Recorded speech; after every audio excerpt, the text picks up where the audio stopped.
Hello दोस्तों, welcome to our channel Srishti classes by Rajesh Chaudhary. आपका बहुत बहुत स्वागत है, अभिनंदन है। जय श्री श्याम दोस्तों, आप सभी का जुड़ने के लिए बहुत बहुत आभार। दोस्तों, किसी ने क्या खूब कहा है कि अगर ख्वाहिशें कुछ अलग करने की हैं, तो दिल और दिमाग में बगावत लाजमी है। दोस्तों, अगर आप जिंदगी में कुछ अलग और बेहतर करना चाहते हो तो दिल और दिमाग इन दोनों को सामंजस्य बैठा के रखना है। इन दोनों को क्या है, एक ही रास्ते पर चलाना है। जो हमारा लक्ष्य के लिए जो रास्ता हमने निर्धारित किया है उसी रास्ते पर इन दोनों को एक साथ रखना है। दोस्तों, अगर हम दिल और दिमाग को अलग अलग रखेंगे, जैसे दिल के बारे में कहा गया है दिल तो दीवाना है, अपन मूवियां देखते हैं उनमें भी समझते हैं ना, दिल को दीवाना बताए। लेकिन दोस्तों, जो व्यक्ति प्रतियोगी परीक्षाओं की तैयारी कर रहा है उसको दिल को दीवाना नहीं बनाना है, उसको तो दिल को और दिमाग को दोनों को एक साथ रखना है, एक साथ रख के और अपने लक्ष्य के प्रति अग्रसर होना है। दोस्तों, जब ये दोनों चीजें लक्ष्य की राह में चलेंगी तो दोस्तों निश्चित रूप से हम बेहतर से बेहतर रिजल्ट प्राप्त करेंगे। तो इसलिए दोस्तों आपको ध्यान रखना है कि अपने दिल और दिमाग को एकदम बिल्कुल लक्ष्य केंद्रित करके एकदम लक्ष्य केंद्रित करना है। और दोस्तों, लक्ष्य के लिए क्या करना है, अपन को अपनी सफलता के लिए बेहतर से बेहतर प्रयास करने हैं, जिससे कि हम अपनी सफलता को जल्दी से जल्दी प्राप्त कर सकें। दोस्तों, कई बच्चे क्या करते हैं, एक एग्जाम की तैयारी करते हैं और तैयारी करने में उन दोनों चीजों को, जो मैंने बताया था ना, दिल और दिमाग, इन दोनों चीजों को अलग अलग रखते हैं। दिल तो कुछ अलग सोच रहा है और दिमाग को रखते हैं अपन लक्ष्य के प्रति।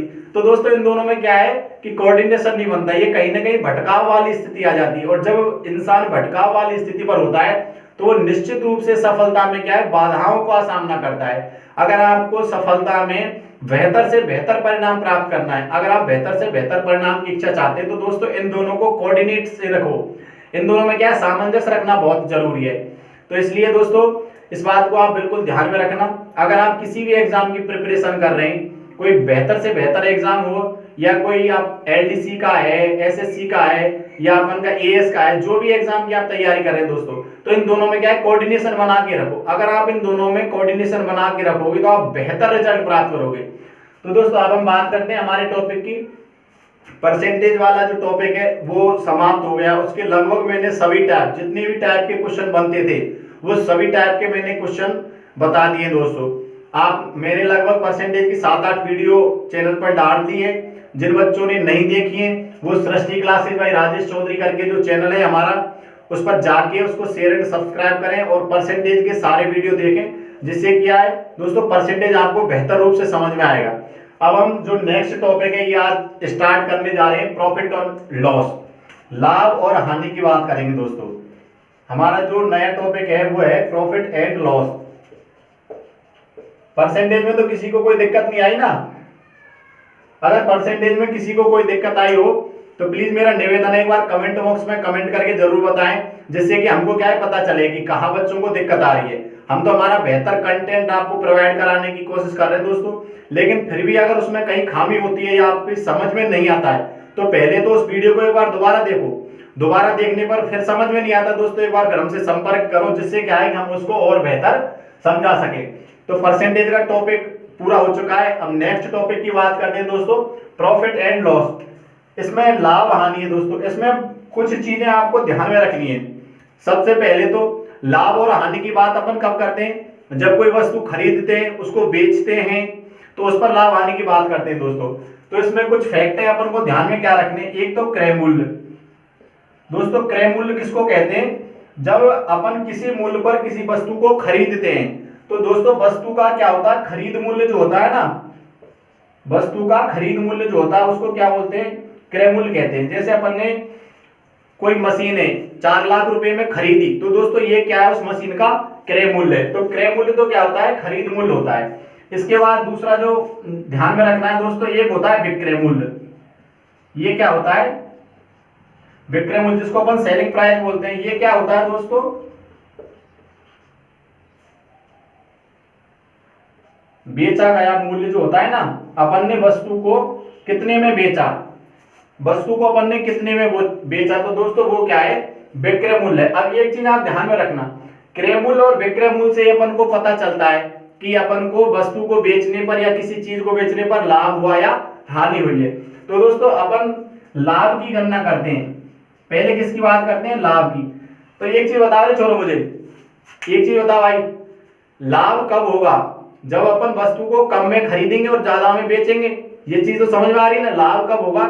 जैसे अपन ने एक पेन को 5 रुपए में खरीदा और उसको 6 रुपए में बेच दिया, तो 1 रुपए का लाभ हुआ ना। तो भैया लाभ कब होगा? जब अपन ने बेचा तो ज्यादा में, बेचा तो ज्यादा में, तो विक्रय मूल्य तो क्या है दोस्तों? ज्यादा है, और उसका क्रय मूल्य क्या है? कम है। तो विक्रय मूल्य में से अगर हम क्रय मूल्य को घटाएंगे तो अपन का क्या निकल के आएगा? लाभ निकल के आएगा। अब दूसरी चीज बता रहे चलो, जब अपन किसी चीज को ज्यादा में तो खरीदें और कम में बेचें। ज्यादा में खरीदे मतलब जैसे अपन ने किसी पुस्तक को 100 रुपए में खरीदा और उसको 80 रुपए में बेच दिया, तो भैया कहीं ना कहीं हानि हुई, 20 रुपए की हानि हुई। तो उसको अपन कैसे लिखेंगे? उसको कैसे लिखेंगे? हानि को कैसे लिखेंगे? हानि को लिखेंगे अपन, क्रय मूल्य तो क्या है? वस्तु का ज्यादा है, तो क्रय मूल्य में से अगर अपन विक्रय मूल्य को घटाते हैं, क्रय मूल्य में से किसको घटाते हैं? विक्रय मूल्य को घटाते हैं, तो क्या प्राप्त होगी दोस्तों? हानि प्राप्त होगी। ये तो समझ में आ गया ना? क्रय मूल्य जो वस्तु का खरीद मूल्य होता है उसको तो क्रय मूल्य कहते हैं। विक्रय मूल्य होता है अपन वस्तु को किस मूल्य पर बेच रहे हैं, वो क्या है? उसका विक्रय मूल्य है। इसके बाद लाभ कब होगा? लाभ तो समझ में आ रहा है ना? जब वस्तु को अपन ज्यादा रुपए में बेचें और कम में खरीदें तो अपन को लाभ होता है, और अगर वस्तु को हम ज्यादा में खरीदें और कम में बेचें तो क्या होती है? हानि होती है। तो इनको एक बार नोट कर लो। वैसे तो ये चीजें क्या है? नॉर्मल है, इन चीजों को आप वैसे भी जानते हो, फिर भी एक बार नोट कर लो। नोट करो जल्दी से, फिर इनके क्वेश्चंस की बात करते हैं अपन, क्वेश्चन कैसे करेंगे।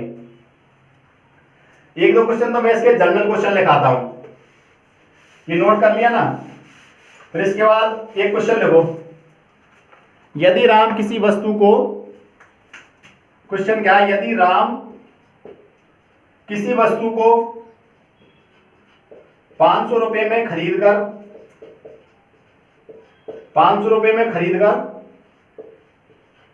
750 रुपए में बेचता है, 750 रुपए में बेचता है, तो बताइए उसे लाभ ओब्लिक या तो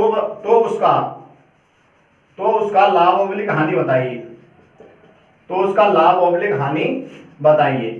अब मुझे बता रहे छोड़ो, अगर किसी चीज को हमने 500 में खरीदा और 750 में बेच दिया तो क्या हुआ? अरे अपने 500 में खरीदा और 750 में बेच दिया, तो अपन को क्या हुआ? लाभ हुआ। क्या हुआ? पहले तो लाभ हुआ। अब लाभ की गणना करेंगे, कितने का हुआ? मैंने बताया था विक्रय मूल्य माइनस क्रय मूल्य करना है, तो 750 में से मैंने 500 को घटाया तो कितना आया? 250 रुपए। तो उसको क्या हुआ? 250 रुपए का लाभ हुआ। ये समझ में आ गया। इसके बाद ऐसे ही एक लिखो, ये तो लाभ और हानि मैंने जर्नली बताया आपको, इसको ध्यान में कैसे रखेंगे। अब मुझे बताइए, यदि श्याम, नेक्स्ट क्वेश्चन लिख लेते हैं अपन, राम श्याम की बात करते हैं। यदि श्याम किसी वस्तु को 1000 रुपए में खरीदकर 910 रुपए में बेचता है, 910 रुपए में बेचता है, तो उसका लाभ ओब्लिक हानि बताइए। अब मुझे बता दो इसमें क्या होगा? बता रहे भाई, बताओ। यदि किसी वस्तु को 1000 रुपए में खरीदते और 910 रुपए में बेच रहे तो क्या होगा? भैया 1000 में खरीदा और 910 में बेचा तो क्या हुई? हानि हुई ना? क्या हुई? हानि हुई। अब हानि कितने की हुई? मैंने बताया था हानि बराबर क्या है? क्रय मूल्य माइनस विक्रय मूल्य। तो 1000 माइनस 910, तो हानि कितने की हुई? 90 रुपए की इसमें क्या होगी? हानि होगी। ठीक है, ये आगे समझ में लाभ और हानि किस प्रकार से अपन देखेंगे। अब बात करते हैं इनके परसेंटेज की। अपन की ज्यादातर इसके ऐसे क्वेश्चन नहीं आएगा, इनका पूछेगा परसेंटेज में बताओ इनका मान कितना होगा। तो इसके नेक्स्ट क्वेश्चन की बात करते हैं। नेक्स्ट क्वेश्चन देखो, पहले तो मैं इनके फॉर्मूले लिखा देता हूं। देखो, लाभ प्रतिशत बराबर क्या होगा? अपन को ऊपर तो लाभ को रखना है और नीचे क्या रखना है? क्रय मूल्य को रखना है। नीचे किसको रखना है? क्रय मूल्य को। परसेंटेज के लिए 100 से क्या करते हैं? गुना करते हैं। ये तो हो गया लाभ प्रतिशत के लिए। अब दूसरा है हानि प्रतिशत हो अगर तो तो हानि परसेंटेज के लिए क्या करें, ऊपर लाभ को रखा था तो यहाँ पर क्या करना है, ऊपर किसको रखना है, हानि को। और गणना दोनों की किस पर करनी है, क्रयमूल्य पर करनी है। किस पर करनी है, क्रयमूल्य पर। और परसेंटेज के लिए 100 से अपन ने क्या कर दिया, गुना कर दिया। तो लाभ प्रतिशत बराबर क्या है, लाभ बटे क्रयमूल्य गुना 100, और हानि प्रतिशत क्या है, हानि बटे क्रयमूल्य गुना 100। ये दोनों फॉर्मूले लिखो, इसके बाद क्वेश्चन लिखना, ये लिख लो फॉर्मूले। फिर इसके बाद क्वेश्चन लिखो, यदि किसी वस्तु का, देखो यदि किसी वस्तु का क्रयमूल्य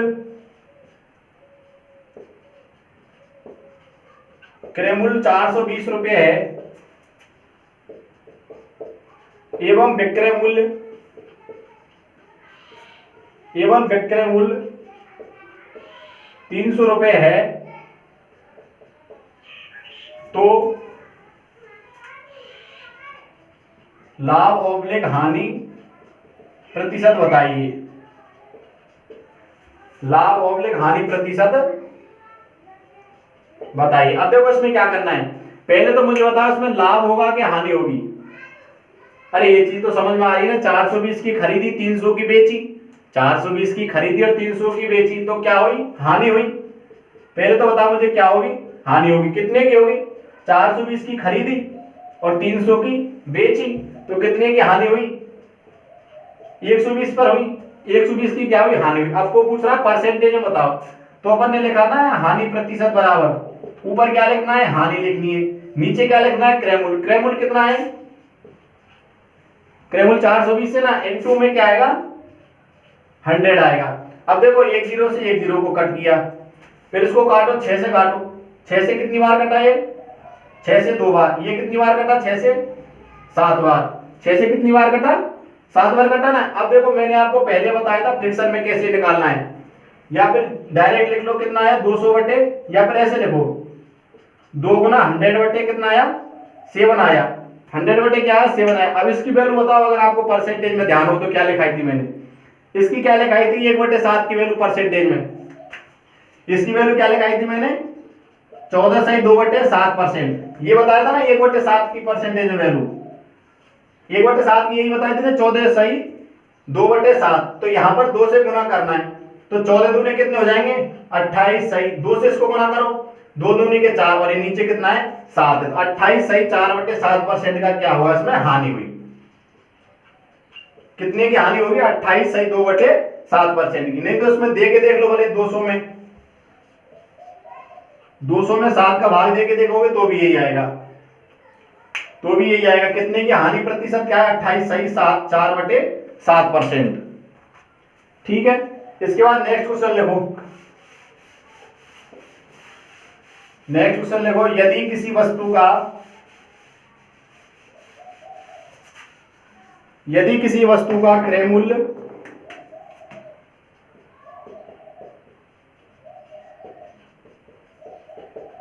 यदि किसी वस्तु का क्रयमूल्य 500 रुपये है एवं विक्रय मूल्य 600, कर लो इसको। यदि किसी वस्तु का क्रय मूल्य 600 रुपये एवं विक्रय मूल्य 720 रुपये है, 720 रुपये है, तो लाभ ऑब्लिक हानि प्रतिशत बताइए। लाभ ऑब्लिक हानि प्रतिशत बताइए। अब देखो इसमें क्या करना है, पहले बताओ भैया, अगर किसी वस्तु को मैंने 600 में खरीदा है, 600 में तो क्या है खरीदा है, और 720 में बेचा है, तो क्या होगा पहले बताओ, यहां पर क्या होगा, लाभ होगा।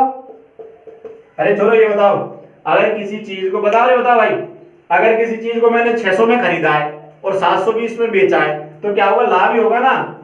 कितने का लाभ होगा, 720 में से क्या घटाया, 600 घटाया, तो कितने का लाभ हुआ, 120 का लाभ आ रहा है। 120 का क्या आया, लाभ आया। अब अपन को पूछा लाभ प्रतिशत, क्या पूछा, लाभ प्रतिशत। तो ऊपर क्या रखेंगे, लाभ को रखेंगे, फिर नीचे क्या आएगा, क्रय मूल्य। क्रय मूल्य कितना है, देखो किसी वस्तु को खरीद कर, किसी वस्तु को कितने में खरीदा है, 600 रुपये में खरीदता है, इसमें लिख लेना 600 रुपये में खरीदता है, या क्रय मूल्य, किसी वस्तु का क्रय मूल्य लिख दो, वही बात है। इनटू क्या आएगा, 100 आएगा। अब देखो 2 जीरो से 2 जीरो को कट किया, फिर इससे 6 को काटा, 6 से कितनी बार काटा, 2 बार काटा, तो कितना आया 20% क्या होगा, लाभ होगा। आगे समझ में? अगर किसी चीज को मैंने 600 में खरीदा और 720 में बेच दिया तो कितने परसेंट का लाभ हुआ, 20% का लाभ हुआ। इसके बाद अगला क्वेश्चन लिखो, अगला क्वेश्चन लिखो, यदि किसी कुर्सी को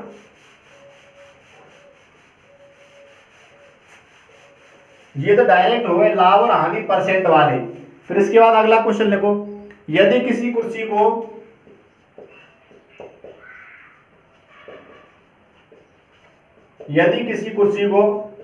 873 रुपए में बेचने पर, यदि किसी कुर्सी को 873 रुपए में बेचने पर 10% की हानि होती है, 10% की हानि होती है, तो क्रय मूल्य बताइए, तो क्रय मूल्य बताइए। अब देखो अपन से क्या पूछ रहा है, किसी वस्तु को 873 रुपए में बेचा उसने, 873 रुपए में बेचा और ये कह रहा है कि भैया उसमें कितने की हुई, 10% की हानि हुई, तो पूछ रहा है क्रय मूल्य बताइए। अब देखो इसके दो तरीके बताऊं मैं तुम्हें, दो तरीके बताऊं। सबसे पहले तो क्या मानते हैं अपन, मानक क्रय मूल्य मान लिया अपन ने। मानक क्रय मूल्य क्या है, x है।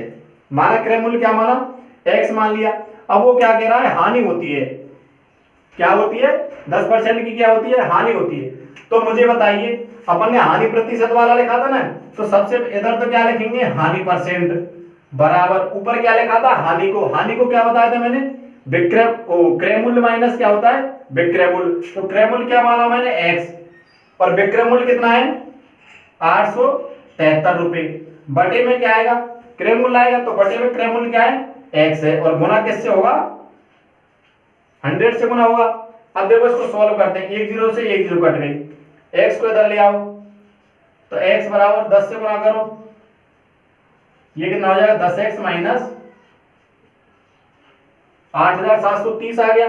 अब देखो इसको तो इधर लाओ और इसको इधर ले आओ, तो ये कितना होगा, 9x बराबर 8730, और यहां से x की वैल्यू निकालो, 8730 बटे 9, कितना, 9 नाम 81, बच के 6, 9 7 63, 970 रुपए। x की वैल्यू क्या आई, 970 रुपए आई, तो इस वस्तु का क्रय मूल्य क्या निकला, 970 रुपए निकला। एक तरीका तो ये हो गया, क्रय मूल्य x मान के करो। या फिर देखो दूसरा तरीका क्या है, दूसरा तरीका भी ध्यान में रखना। अपन ने क्या किया, माना क्रय मूल्य, एक तो x माना था, ये x मान के 10 हो गया। अब देखो दूसरा तरीका ध्यान में रखना है, अपन ने मान लिया माना क्रय मूल्य क्या है, 100 है। देखो अगर अपन 100 में कोई चीज लेके चलेंगे ना, तो अपन को क्या है, ये परसेंटेज में इसके क्या होता है, आसानी होती है। अपन ने पहले भी परसेंटेज में किए थे ना 100 से, तो इसीलिए अपन क्रय मूल्य क्या मान के चलते, 100 मान लिया। अब देखो वो कह रहा है, इसमें देखना, यदि क्रय मूल्य अपन ने कितना माना, 100 माना, तो इसमें क्या हो रही है, 10% की हानि हो रही है। क्या हो रही है, 10% की हानि हो रही है। तो हानि के बाद विक्रय मूल्य कितना निकला, 90 रुपए निकला। ये क्या निकला, विक्रय मूल्य निकला। अब इसको अपन ऐसे लिखेंगे, देखो 100 अनुपात 90, जब अपन ने क्रय मूल्य किसको माना था, 100 को, तो अपन का विक्रय मूल्य कितना निकला, 90 निकला। तो दोस्तों यदि मैं क्रय मूल्य को x करके चलता हूं, तो अपन का विक्रय मूल्य कितना है, विक्रय मूल्य कितना है, 873 रुपए। अब देखो इनको करते हैं ना, अंदर वालों को गुना बराबर बाहर वालों का गुना, तो ये कितना हो जाएगा, 90x बराबर 873 गुना 100। अब यहां से जब अपन x की वैल्यू निकालेंगे, 873 इंटू 100 बटे 90, एक जीरो से एक जीरो कट गई, एक जीरो से एक जीरो कट गई। फिर इसके बाद इसको काटो, इसको कट करो रे भाई, इसको कट किया अपन ने, 873 है ये, क्या है 873, एक जीरो से एक जीरो कट गई, ये कितना निकला, फिर इसको काटो, ये कितनी बार कटा, 97 बार, तो ये कितना निकल के आया, 970 रुपए क्रय मूल्य क्या आया, निकल के आया, 970 रुपए क्रय मूल्य निकल गया। ये दोनों ही तरीके हैं इसका। अब ये नोट कर लिया हो तो मैं डायरेक्ट आपको बता देता हूं, डायरेक्ट भी अपन ध्यान में रख सकते हैं कैसे करना है। अब मुझे बताओ, अपन से पूछा क्या है, पूछा क्या है, क्रय मूल्य पूछा है नहीं, पूछा क्या है, क्रय मूल्य पूछा है, और दिया क्या है, विक्रय मूल्य दिया है। जैसे अपन क्रय मूल्य किसको मान के चले, 100 को मान के चले, तो विक्रय मूल्य कितना है अपन का 90। अब दोस्तों बताओ 90 की वैल्यू किसके बराबर है, 873 के बराबर है 90 की वैल्यू। तो 100 की वैल्यू किसके बराबर होगी, 873 बटे 90 गुना 100। यहां से भी कितना आएगा 970 रुपए। ये क्या निकल के आया, क्रय मूल्य। अब आपको जो बेहतर लगे उसको ध्यान में रख लेना। ये आ गया ना समझ में, तीनों टाइप मैंने बता दिया, इसको किस प्रकार से आपको ध्यान में रखना है। फिर इसका नेक्स्ट क्वेश्चन लिखो, यदि किसी मशीन को, नेक्स्ट लिखो, यदि किसी मशीन को, यदि किसी मशीन को 10,500 रुपए में बेचा जाता है,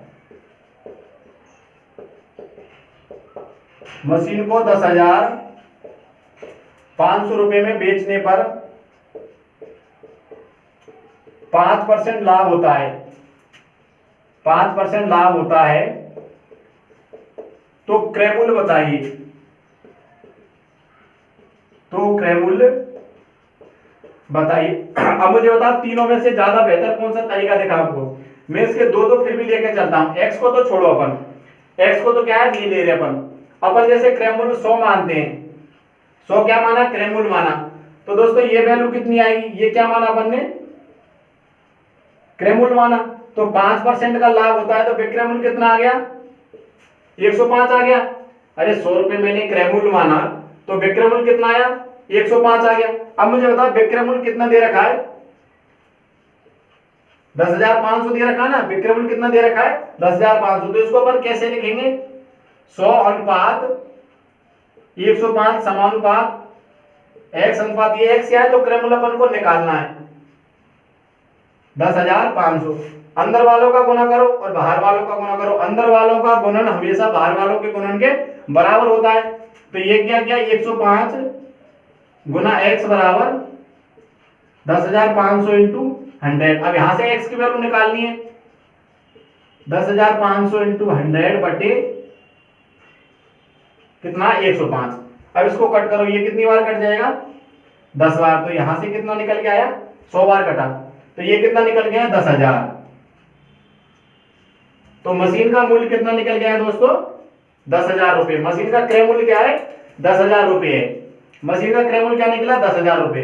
ये तो हो गया 100 मान के। अब देखो अपन इसको अनुपात समानुपात से तो ऐसे करेंगे, जबकि अपन डायरेक्ट करते हैं तो कैसे करेंगे। अपन ने क्रय मूल्य क्या लिया 100 लिया, 5% का लाभ हो रहा है, तो ये कितना हो गया विक्रय मूल्य 105 हो गया। जबकि उसमें विक्रय मूल्य कितना दे रखा है 10,500। तो ये 105 किसको रिप्रेजेंट करेगा 10,500 को करेगा। तो मुझे बताइए 105 की वैल्यू अगर 10,500 के बराबर है, 105 की वैल्यू किसके बराबर है 10,500 के बराबर, तो 100 की वैल्यू किसके बराबर होगी 10,500 बटे 105 गुना 100। यहां से भी अपन कट करेंगे 100, और ये कितना निकल के आया 10,000 रुपए। क्रय मूल्य यहां से कितना निकल गया है 10,000 रुपए। अब आपको जो सही लगे उससे आप ध्यान में रख सकते हो। इसका नेक्स्ट क्वेश्चन देखो, यदि एक पुस्तक को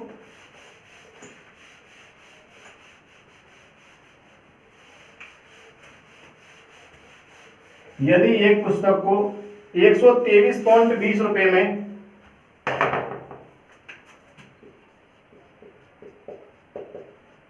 पुस्तक को 123.20 रुपए में बेचने पर 12% लाभ होता है,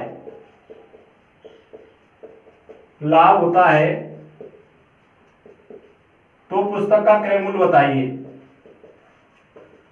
तो पुस्तक का क्रय मूल्य बताइए, बस पुस्तक का क्रय मूल्य क्या होगा। तो तीन तरीके हो गए अपने पास, एक तो हो गया एक्स मान के, एक हो गया अनुपात समानुपात वाला, और डायरेक्ट तरीका देखते हैं अपन। अब मुझे बताओ यदि मैं वस्तु का क्रय मूल्य उसका पुस्तक का क्रय मूल्य 100 मान के चलता हूं, तो यहां पर लाभ होने के बाद इसका क्रय मूल्य कितना निकलेगा 12% का क्या हो रहा है लाभ हो रहा है, 12% का लाभ हो रहा है, तो कितना निकला विक्रय मूल्य 112 रुपए। जबकि 112 किसको रिप्रेजेंट करेगा 123.20 को। यदि 112 की वैल्यू 112 की वैल्यू किसके बराबर है? 123.20 के बराबर है। तो 100 की वैल्यू किसके बराबर होगी? 123.20 बटे 112 गुना 100।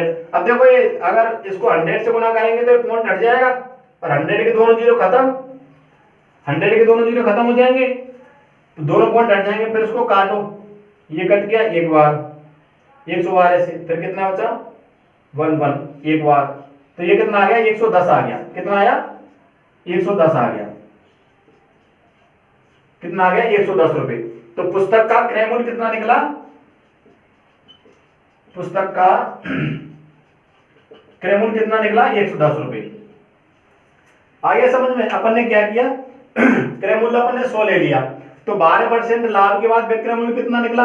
112 रुपए। जबकि 112 किसको रिप्रेजेंट करेगा? 123.20 रुपए को। यदि 112 की वैल्यू 123.20 रुपए है तो 100 की वैल्यू किसके बराबर होगी? 123.20 बटे 112 गुना 100 किया था अपन ने, लेकिन इसके पॉइंट को हटा दिया यहाँ पर। जब 100 से इसको गुना करेंगे तो दोनों पॉइंट हट जाएंगे इसके। अपन ने 112 से इसको कट किया तो कितनी बार कटा? 110 बार। तो पुस्तक का क्रय मूल्य कितना निकला दोस्तों? 110 रुपए निकला। ये आ गया समझ में?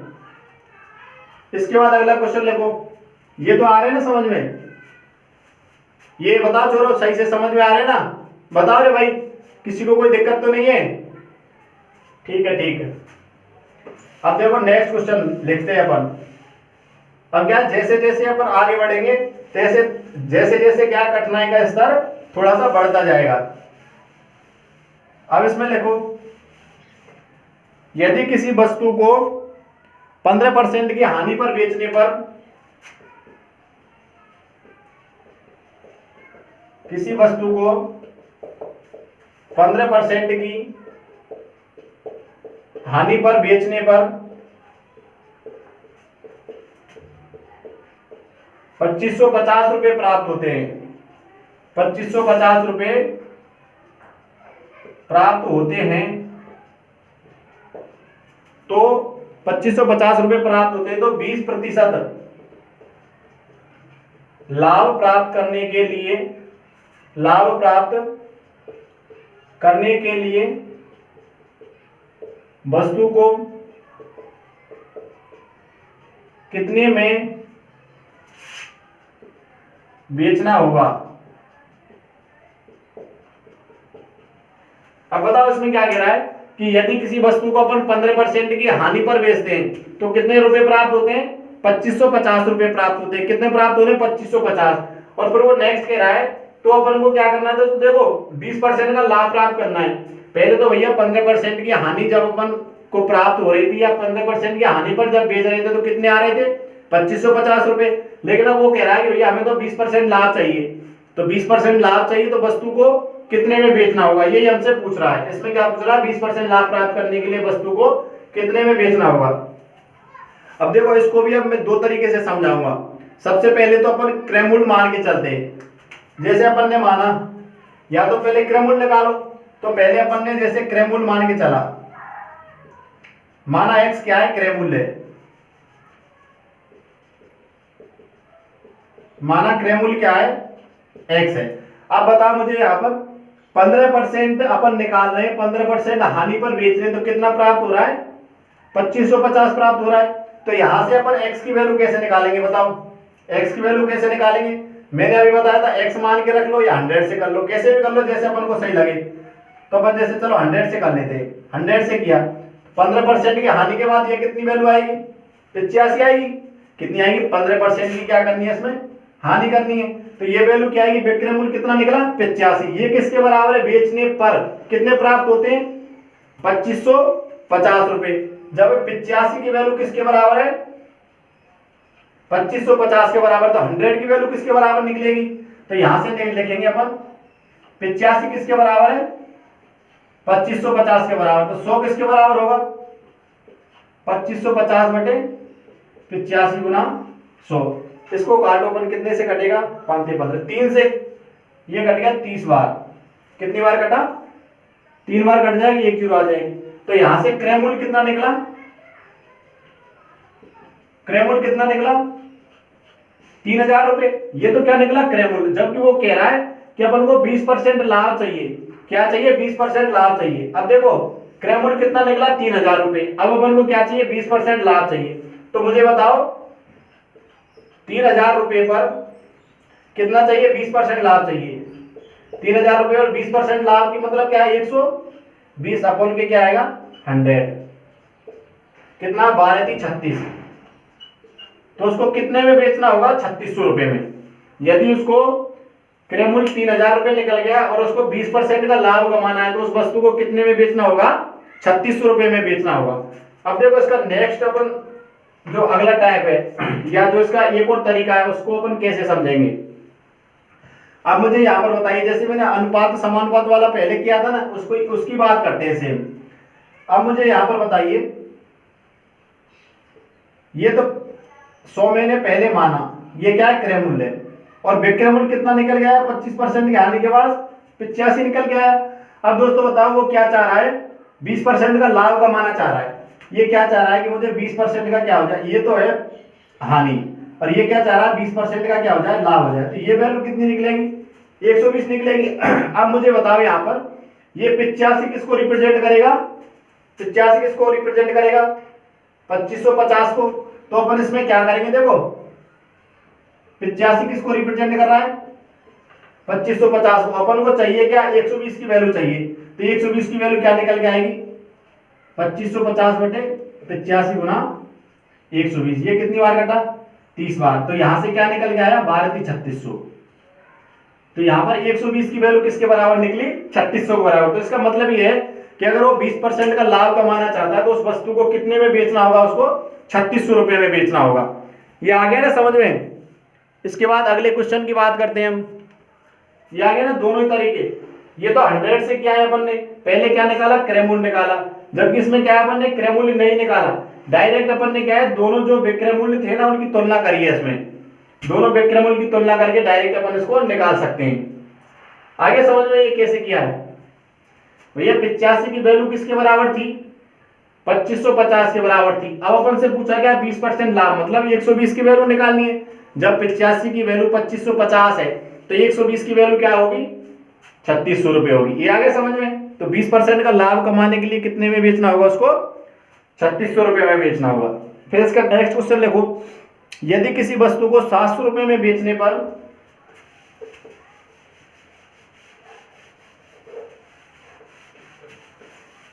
ये आ गया ना समझ में? और देखो और समझ में आ जाएगी। एक और क्वेश्चन करते हैं इसी टाइप का पर। यदि किसी वस्तु को 700 रुपए में बेचने पर 700 रुपए में बेचने पर 30% हानि होती है, 30% हानि होती है, तो 40% लाभ प्राप्त करने के लिए, लाभ प्राप्त करने के लिए वस्तु को कितने में बेचना होगा? अब ये क्या कह रहा है? यदि हम किसी वस्तु को, भैया बताओ कोई वस्तु है उसको अपन 700 रुपए में बेचते हैं तो क्या कह रहा है? 30% की हानि होती है। अब वो कह रहा है कि अगर अपन को 40% का लाभ चाहिए तो बताओ उसको कितने में बेचना होगा? अब देखो अपन इसको डायरेक्ट करते हैं। ये अपन ने जैसे 100 मान लिया, ठीक है, 100 क्या मान लिया? क्रय मूल्य मान लिया। अब मुझे बताओ पहले क्या कह रहा है? वो 30% की हानि। 30% की हानि मतलब कितना? 70 रुपया है विक्रय मूल्य। ये क्या हो गया? 30% की क्या हो गई? हानि हो गई। 30% की क्या है? हानि है। तो यहाँ पर विक्रय मूल्य कितना निकला? 700 रुपए निकला। अब वो दूसरी कंडीशन में क्या चाह रहा है? 40% का लाभ चाह रहा है। दूसरी कंडीशन में क्या चाह रहा है? 40% का, ये क्या चाह रहा है? 40% का लाभ। मतलब ये कितना निकलेगा? 140 निकलेगा। अब मुझे यहाँ पर तुलना करके बताओ, तुलना करके बताओ, यदि मैं 30% हानि की बात कर रहा तो कितने में बेच रहा था? 700 रुपए में। इसका मतलब ये है 70 की वैल्यू किसके बराबर है?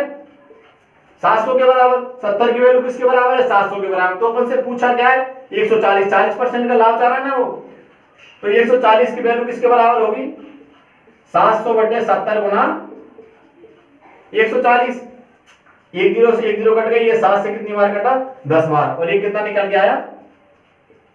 1400 रुपये। तो इस वस्तु को अगर अपन 40% का लाभ चाहते हैं, 40% का क्या चाहते हैं, लाभ चाहते हैं, तो दोस्तों क्या प्राप्त करना, कितने में बेचना होगा उसको, 1400 रुपये में। आगे समझ में। मैंने पहले बताया ना आपको कि भैया 30% हानि हो रही थी, कब हो रही थी, जब उसको 700 रुपये में बेच रहा था। अब वो कह रहा है कि भैया अब अपन को 40% का लाभ चाहिए, 40% का लाभ चाहिए, तो कितने में बेचना होगा, 1400 रुपये में बेचना होगा। ये आगे समझ में। अब इसको क्रय मूल्य निकाल के भी कर सकते हैं अपन। क्रय मूल्य निकाल के करेंगे तो पहले क्रय मूल्य निकालना होगा। अब इसका क्रय मूल्य क्या निकलेगा, 30% में वैल्यू निकालेंगे तो क्रय मूल्य इसका 1000 निकलेगा। और फिर इसका जब अपन 40% निकालेंगे क्रय मूल्य का, मतलब 140% लाभ चाहिएगा, तो 140% में गुणा करेंगे तो कितना निकलेगा, 1400 रुपये। आपको जो सही लगे उसके हिसाब से आप कर सकते हो उसको। आगे समझ में। कितने में बेचना होगा, 1400 रुपये में। 1400 रुपये क्या है इसका सही आंसर है। ठीक है, इसके बाद नेक्स्ट क्वेश्चन की बात करते हैं। एक और देखो, आपको सही से समझ में आ जाएंगे फिर ये। यदि किसी साइकिल को या यदि किसी वस्तु को 2850 रुपये में, देखो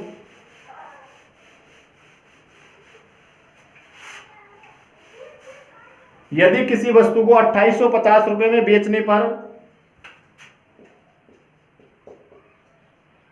यदि किसी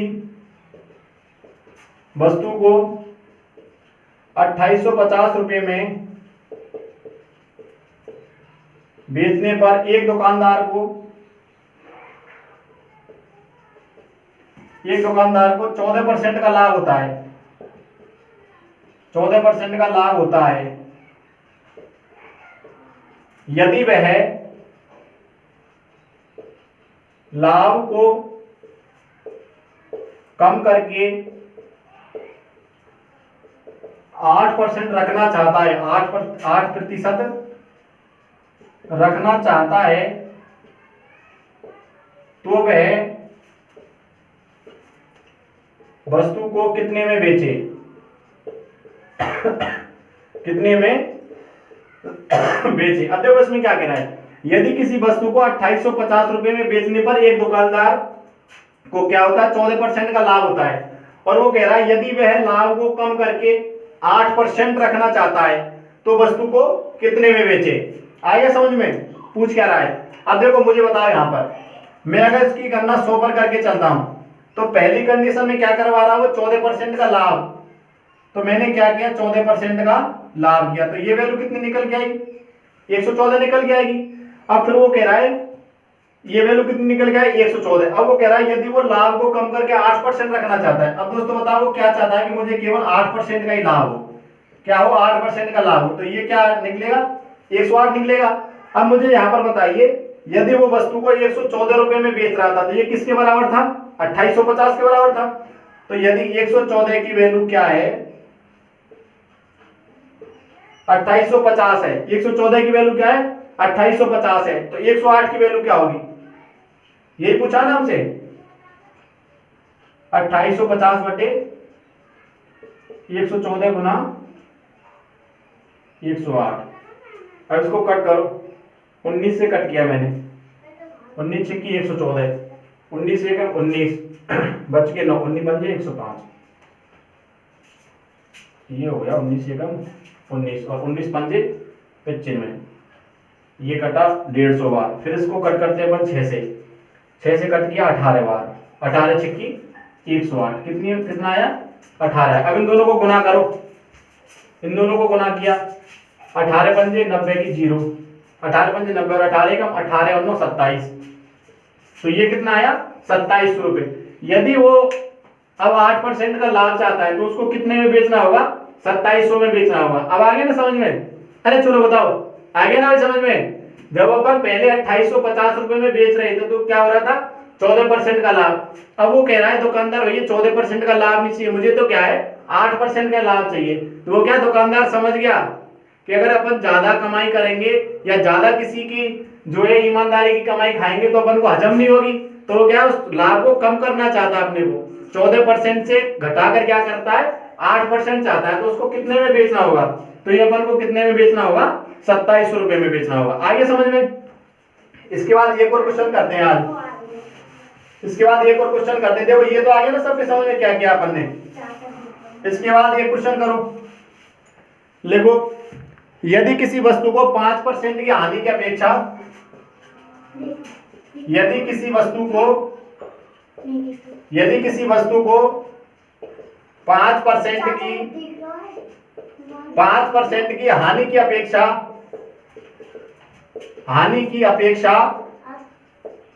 10% के लाभ पर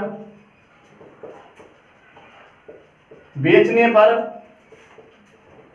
105 रुपए अधिक प्राप्त होते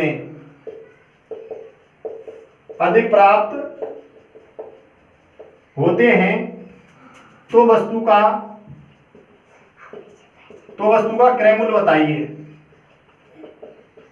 अब देखो इसमें क्या कह रहा है, यदि किसी वस्तु को 5% की हानि पर बेच रहे थे, अब वो कह रहा है 5% की हानि की अपेक्षा 10% के लाभ पर बेचना है। क्या कह रहा है छोड़ो इसमें, यदि किसी वस्तु को 5% की हानि की अपेक्षा 10% के लाभ पर बेचता है तो कितने रुपए प्राप्त होते हैं, 105 रुपए अधिक प्राप्त होते हैं। तो वो कह रहा है, तो बताओ वस्तु का क्रय मूल्य क्या होगा। अब देखो इसको अपन दो तरीके से करेंगे, वही एक तो एक्स मान के करते हैं, एक अपन का डायरेक्ट मेथड है। एक्स मान के करते हैं तो सबसे पहले वस्तु का क्रय मूल्य क्या माना, एक्स अपन ने क्रय मूल्य माना। अब दोस्तों बताओ 5% की हानि हो रही है एक्स पर, तो कितना ही आएगी वैल्यू, ये क्या माना अपन ने, क्रय मूल्य क्या है, एक्स है, एक्स मान लिया अपन ने क्रय मूल्य। अब वो 5% की क्या हो रही है, हानि हो रही है, तो 5% की क्या है, हानि है। तो अपन इसको कैसे लिखेंगे, 5% की हानि के लिए कितनी वैल्यू आएगी, 95 इंटू एक्स अपॉन के 100, ये आएगी ना 95 एक्स अपॉन 100। फिर दूसरे में कह रहा है 10% का लाभ चाहिए, दूसरे में क्या चाहिए, 10% का लाभ। तो इसको कैसे लिखेंगे, 110 इंटू एक्स बटे 100। अब वो बताओ इन दोनों का जो अंतर है, 5% की हानि और 10% के लाभ है, इन दोनों का अंतर किसके बराबर है, 105 के बराबर। तो इसका मतलब ये 110 एक्स बटे 100 माइनस 95 एक्स बटे 100, ये किसके बराबर है, 105 के बराबर है। तो यहां से जब इसका अपन सरलीकरण करेंगे तो कितना निकल के आया, 15 एक्स बटे 100 इंटू 105, 15 से कट गया, कितनी बार कटा, 15 सत्ते 105, तो x की वैल्यू क्या निकलेगी यहाँ पर 700, इसका क्रय मूल्य क्या निकला, 700 रुपए निकला। अब देखो इसको अपन डायरेक्ट कैसे करेंगे, देखो अपन ने क्रय मूल्य क्या मान के चल रहे हैं, अपन 100 मान के चल रहे हैं। अब वो कह रहा है 5% की हानि हुई, 5% की क्या हुई, हानि हुई, तो वैल्यू कितनी आई, 95 आई। और दूसरी कंडीशन में वो कह रहा है कि वो चाहता है कि 10% का लाभ हो, क्या कह रहा है, 10% का लाभ हो, तो ये कितना आएगा, 105 आएगा, 110 आएगा, सॉरी कितना आएगा, 110 आएगा। ये पहले में 5% की हानि हो रही थी तो कितनी आ रही थी, वैल्यू 95, और दूसरे में कह रहा है 10% का लाभ चाहिए, तो कितनी आएगी, 110 आएगी। अब वो कह रहा है जो ये अंतर है ना इन दोनों का, पहले 95 रुपए में बेच रहा था किसी चीज को, अब बेच रहा है 110 में, मतलब तो ये कितना अधिक में बेच रहा है, मतलब पहले किसी चीज को 95 रुपए में बेच रहा था, अब उसी चीज को 110 में बेचता है, तो कितना अधिक रुपए प्राप्त होते हैं, 15 रुपए अधिक प्राप्त हो रहे ना उसको, कितने हो रहे, 15 रुपए अधिक प्राप्त हो रहे। जबकि ये किसके बराबर है, देखो 105 रुपए अधिक प्राप्त होते हैं, यहाँ पर कितने हो रहे थे, 15, तो 15 की वैल्यू किसके बराबर है, 105 के बराबर है। अपन को निकालना क्या है, क्रय मूल्य, तो 100 की वैल्यू किसके बराबर होगी, 105 बटे 15 गुना 100, ये कट करो कितनी बार, 7 बार, तो ये कितना निकला, 700 रुपए। तो यहाँ पर क्रय मूल्य कितना निकला, 700 रुपए निकला। ठीक है दोस्तों, मैं आपसे उम्मीद करता हूं कि आपको आज का वीडियो जो हमारा प्रॉफिट एंड लॉस का था वो बहुत बेहतरीन लगा होगा। अगर आपको कोई भी इसमें इश्यू हो, कोई भी दिक्कत आ रही हो, तो कमेंट बॉक्स में एक बार कमेंट करके जरूर बताएं, और ज्यादा से ज्यादा विद्यार्थियों को क्या है जोड़ने की कोशिश करें। जो हमारा वीडियो है, यह जो चैनल है सृष्टि क्लासेस बाय राजेश चौधरी करके, इसको शेयर एंड सब्सक्राइब करें, जिससे क्या है कि ये वीडियो आपके दोस्तों को भी प्रोवाइड हो सके, और दोस्तों हर एक बच्चा इसका क्या है लाभ उठा सके। आपका जो दोस्त है वो तो कम से कम इसका लाभ उठा सके। कोई आपसे पूछे कि ये कहाँ से पढ़ रहे हो, तो उसको भी बताना कि हम सर से पढ़ रहे हैं और बहुत बेहतरीन पढ़ाते हैं। अगर आपको अच्छा लग रहा हो तो, और अच्छा नहीं लग रहा है तो हमारी जो खामियां हैं या आपको जो चीज समझ में नहीं आ रही है तो उसको कमेंट बॉक्स में अगर कमेंट करके जरूर बताएं, जिससे क्या है टीचर को मोटिवेशन तभी मिलता है जब बच्चे उसके अनुसार क्या है अग्रसर होते हैं। तो ये चीजें आपके समझ में आ रही होंगी। ठीक है दोस्तों, आपका जुड़ने के लिए बहुत बहुत धन्यवाद। जय श्री श्याम दोस्तों।